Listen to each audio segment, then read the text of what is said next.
스캔 필3라는 그런 모델이고요. 그래서 레이저에 의해서 미세열리를 측정하는 기계입니다. 자세한 거는 이제 PPT 자료 설명을 해드리고 실제로 동물 가져와서 여기까지 하면서 실제 한번 체험해보고 질문을 하도록 하겠습니다.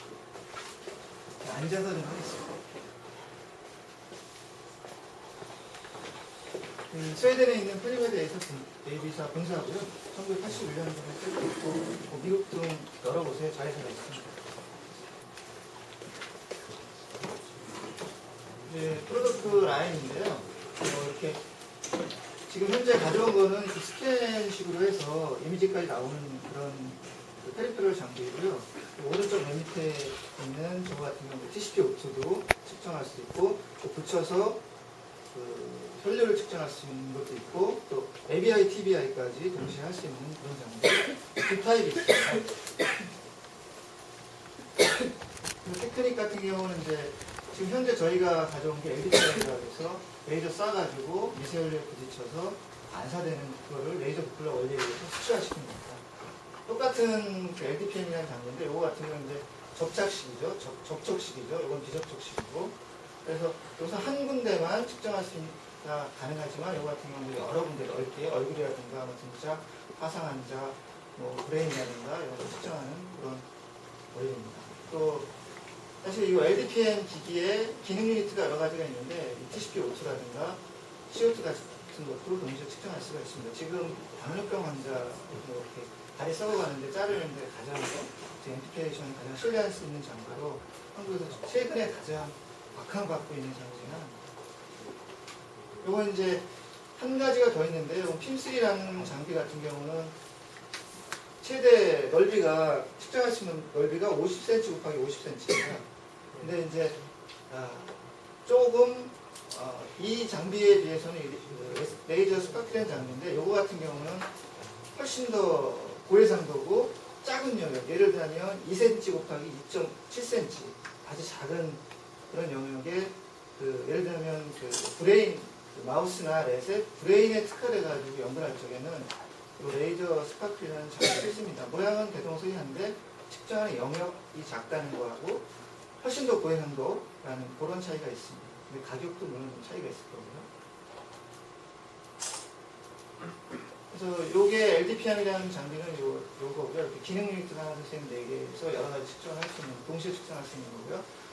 이 이미저 같은 경우는 저희가 현재 가져온 이렇게 측정하는 이미지까지 보여주고 영역도 잡을 수가 있고 그래프도 나오고 다방면에 쓸 수가 있습니다. 어플리케이션은 사실 LDPM하고 LDPI 저희가 가져온 레이저 도플러 흡수된 이미저인 LDPI의 어플리케이션을 총체적으로 다 나열합니다.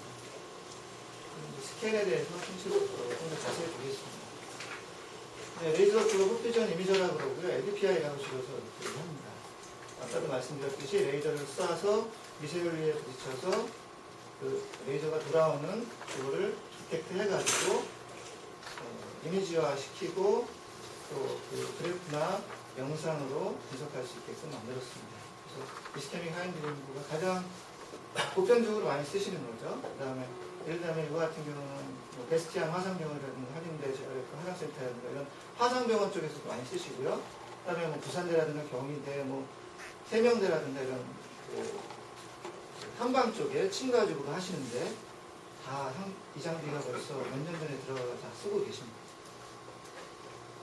이렇게 조금 더 세부적으로 보시면요. 레이저 나오는 데가 있고 카메라가 있고 디텍터도 있고 반사되는 미러가 있고 종합적으로 해서 구현을 하는 그런 시스템이고요. 여기 말씀드렸듯이 최대 50cm, 50cm 정도까지 구현할 수가 있습니다. 그래서 이 구현하는 사이즈는 일단 레졸루션이라든가 폭이라든가 이런 거에 따라서 실시간으로 바뀝니다. 그거는 바로바로 보실 수가 있을 거고요. 저희 레이저가 이게 한 직경 약 1mm 정도 됩니다. 한 곳을 찍고 다음 찍고 그래서 찍고 왔다 갔다 하면서 찍습니다. 그래서 이런 움직이면서 이렇게 원스텝 원스텝으로 근데 멈추는 레이저 시간이 짧습니다. 15 밀리세컨드 세컨드로 아주 작은 그런 순간적으로 멈췄다가 다음 이동합니다. 그래서 이것도 영역을 어떻게 잡고 레졸루션을 어떻게 잡느냐에 따라서 시간이 또 달라집니다. 일단 실제로 해보시면서 알려드리도록 하겠습니다. 똑같은 얘기고요. 도플러 원리에서 이렇게 레이저 쏘고 받는다는 얘기고요. 그래서 이 퍼퓨전이라는 게 PU가 퍼퓨전의 약자를 그냥 PU라고 저희는 말을 하는데요. 저희가 이제 이 셀에 흐르는 넘버로 보더드 셀에 무빙 그로드 셀에 그 숫자 곱하기 이들의 그 속도 있지 않습니까? 평균 속도를 곱해서 이게 이제 PU를 나타낸 겁니다. 그래서 이 PU 같은 경우는 지금 저희가 이제 주로 캐필러리 쪽을 측정을 하는 거거든요.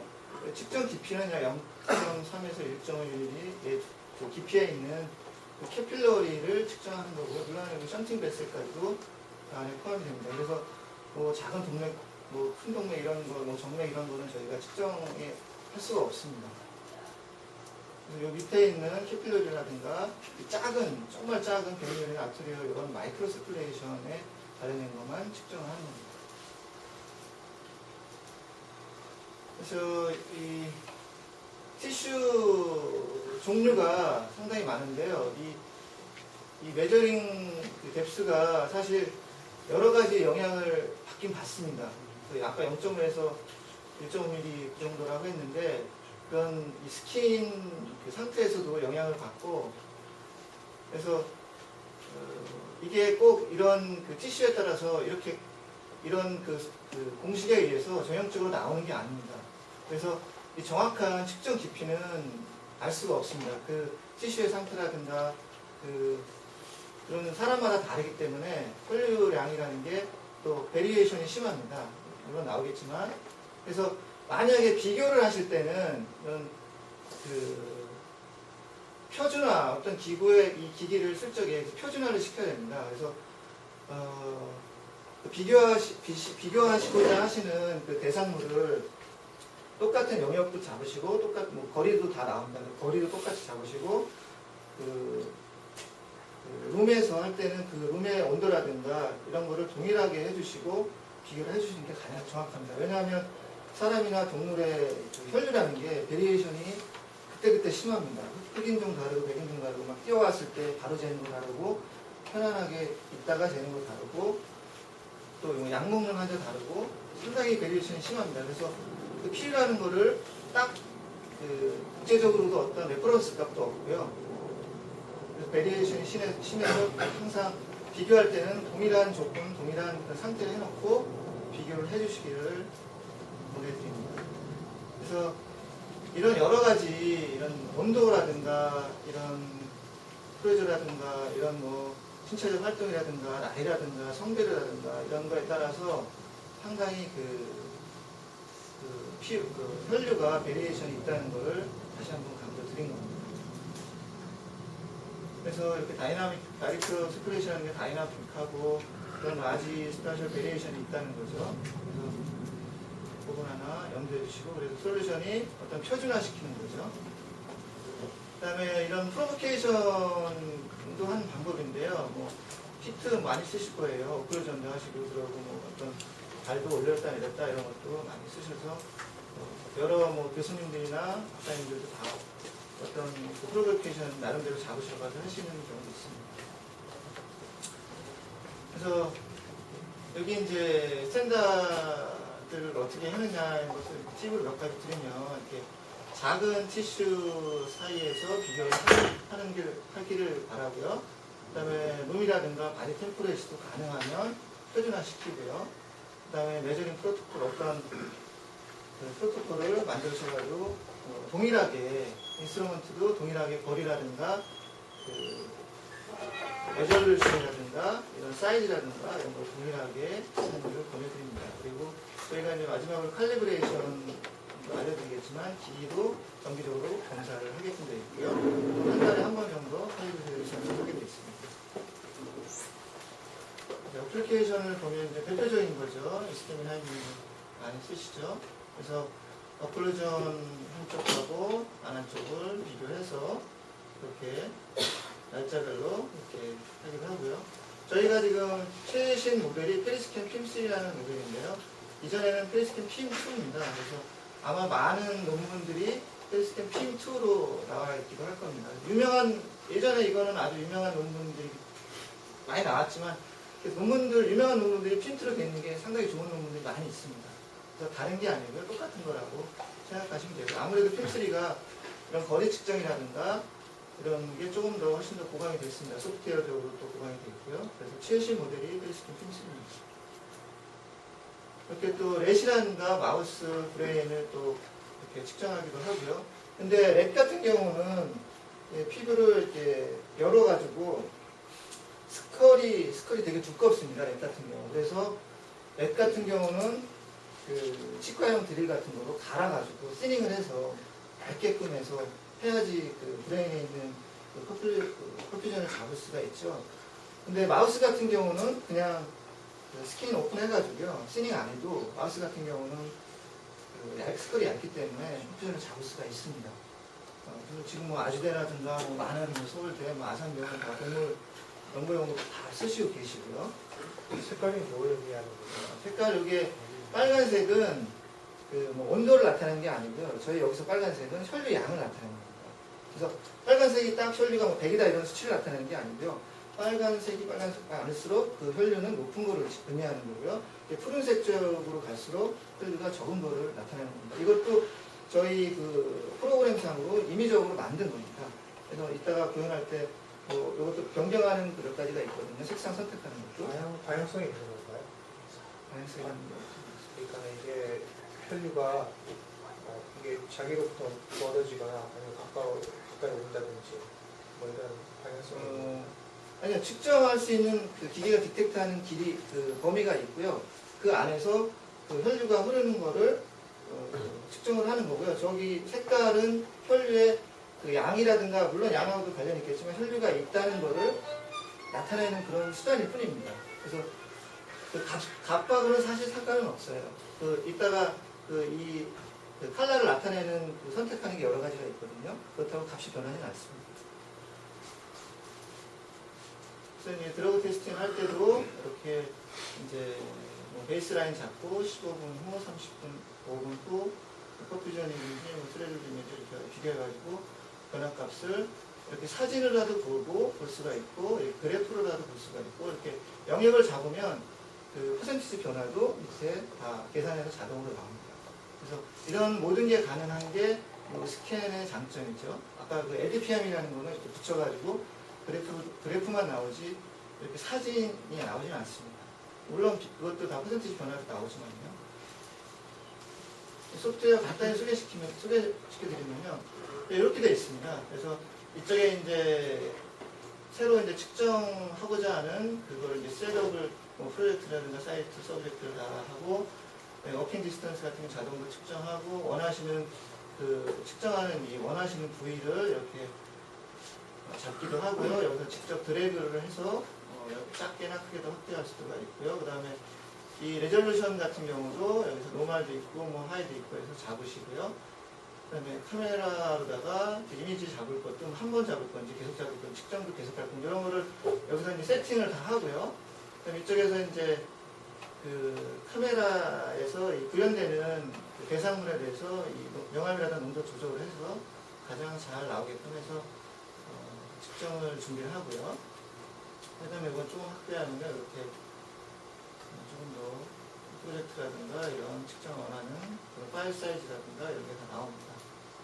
네, 이거 같은 경우는 아웃라인 잡는 기능도 있고요. 번거로움은 해제해가지고 안 나오게 할 수도 있습니다. 아웃라인 같은 경우 이렇게 1번 누르면 이 레이저가 1번으로 가고 2번으로 가고 해서 영역을 볼 수도 있고요. 프리스캔 해가지고 지금 어떻게 가고 있는지를 볼 수가 있고요. 근데 대부분은 잘 안 쓰시더라고요.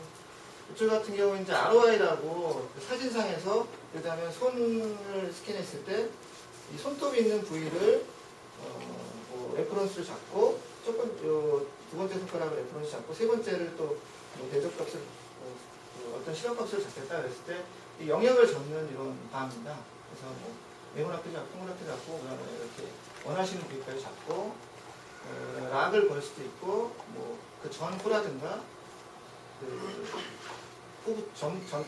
전까지만 그 해당 부위가 할 수 있고 후부터 할 수 있게끔 할 수도 있고 그다음에 그 측정하는 그 방향을 로테이션해서 그 구연도 자유롭게 할 수 있고 후터도 확대나 축소도 할 수 있고 그 실제 그 바로 실시간으로 이 롤러 기능이 있어가지고 자루다가 그 실제 측정하는 대상이 어느 정도 되는지를 파악이 가능합니다.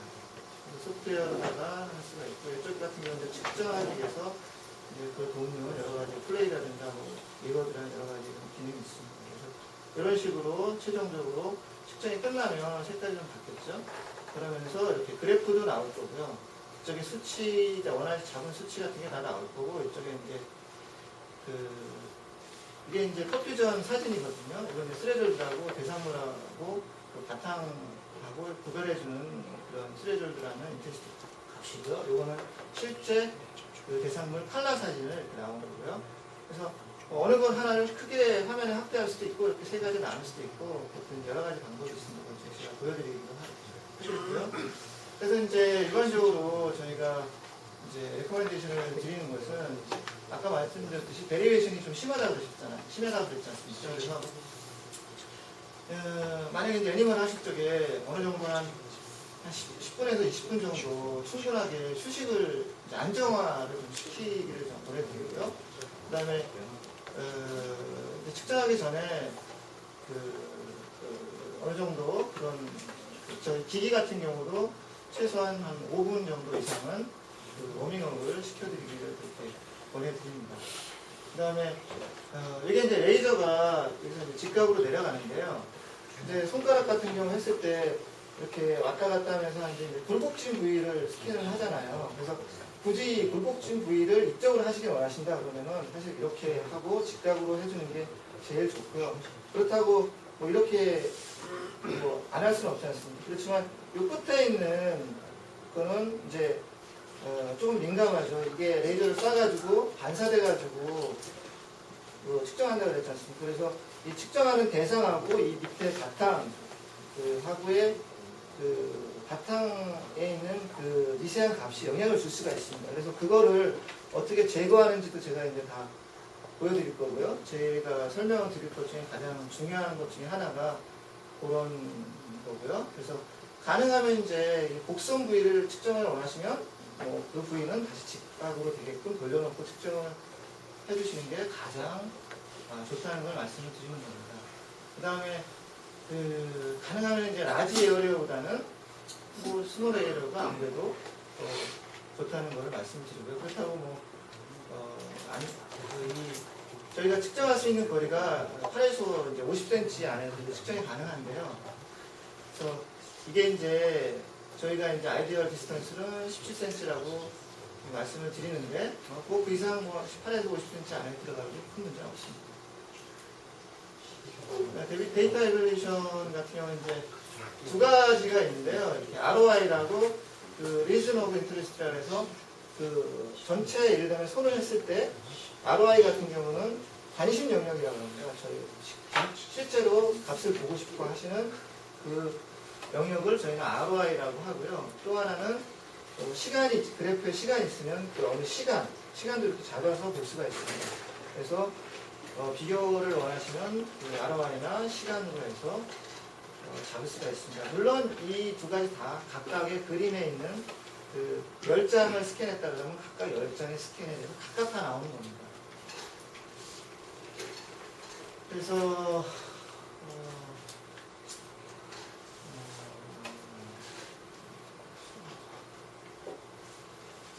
사실 이 측정 값은 여기서 말씀드렸듯이 컬러 스케일이 있다 보여드리겠지만 그거에 영향은 받지 않고요.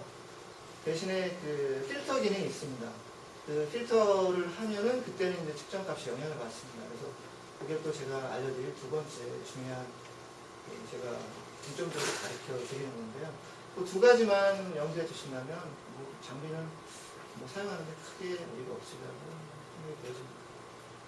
그래서 아까 말씀드렸듯이 세임 컬러 스케일이라든가 세임 그런 거죠. 그럼 제가 이따가 실제로 해보면서 말씀드리겠습니다.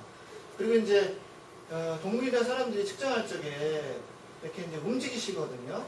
그래서 움직이면은 아무래도 레이저 빔 쏴서 받는 거기 때문에 이런 식으로 이런 그 아스펙트라고 그러거든요. 저희는 그런 이제 불안정한 값이 들어갈 수가 있습니다. 그래서 가능하면 움직이지 않고 이런 직선을 그 수직으로 쏴주는 그게 가장 좋다는 게 좋습니다. 그래서 이런 움직임이 좀 사실 민감하다면 민감하니까요. 그거 하나만 좀 주의해 주시면 될 것 같습니다. 그래서 나중에 이제 끝으로 베리피케이션 하는 거 말씀드릴 건데요. 이렇게 그 칼리브레이션 유니트가 있습니다. 여기다 이렇게 요거를 이렇게 180도 돌려놓고 꽂고 몇 가지 단계를 거쳐서 누르면 자동으로 칼리브레이션 합니다. 그래서 이런 범위 값에 들어오면은 기기가 문제가 없다 있다는 걸 알 수가 있고요. 만약에 문제가 있으면 뭐 어떤 이 칼리브레이션이 이것도 저희가 추천드리기는 여기 다 이런 칼리브레이션 박스인데요. 이렇게 뭐 약간 흔들어가지고 이렇게 꽂아가지고 쓸 건데 여기에 다 리미테이션 기간이 다 있습니다. 근데 이거 같은 경우 뭐 사실 비싸다면 비싸거든요. 그래서 저희는 다음에 사기는 권하드리진 않고요. 그래서 이거는 주의하실 게 얼리지만 않으시면 됩니다. 그래서 요 모티리티 스탠다드라는 악교질 액이 있는데 이게 얼지만 않으면 큰 문제는 없습니다. 그래서 어떤 교수님들은 이 기간 안에 그냥 정기적으로 하시는 교수님도 있고 아닌 분들은 기기가 계속 이걸 써도 문제가 없으면 안 사시는 분들도 있고 그래서 이거는 뭐 편하실 대로 하시면 되고요. 주의할 것은 이것만 얼리시지만 않으시면 된다는 거예요.